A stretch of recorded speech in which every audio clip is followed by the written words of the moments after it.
What if the reason you feel mentally exhausted is not because life is too difficult, but because you're constantly fighting reality? And what if the stress, disappointment, and sadness you've been carrying for years are coming from one hidden habit you don't even notice?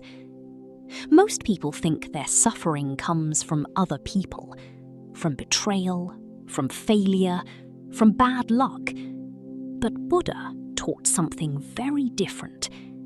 He taught that suffering begins the moment we demand life to be something other than what it is. Think about it. How much of your stress comes from reality, and how much comes from the sentence, "This shouldn't be happening"? You expected someone to stay. They left. You expected life to be fair. It wasn't. You expected people to understand your pain. They didn't. And little by little, disappointment turned into frustration. Frustration turned into anxiety.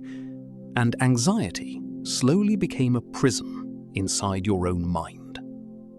A Zen master once told a student, "If you carry a rock long enough, it will feel like part of your body." The student asked, "Then how do I become free?" The master smiled and replied, "Put it down." Simple, but most people never do.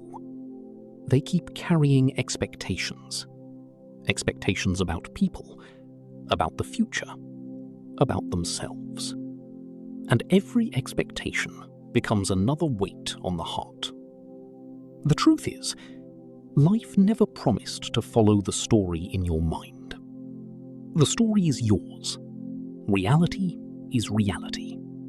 And peace begins when you stop confusing the two. Imagine standing in a river. The water keeps flowing, but instead of moving with it, you try to stop it with your hands. You fight, you resist, you exhaust yourself. Not because the river is against you, but because you refuse to let it flow. This is what happens every time you argue with reality. The moment you stop asking, "Why didn't life happen my way?" and start asking, "What is life trying to teach me?" everything changes.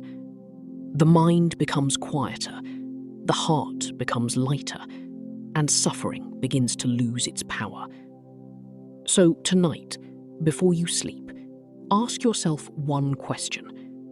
What expectation am I still holding that is stealing my peace? And if you had the courage to let it go, how much lighter would your life become?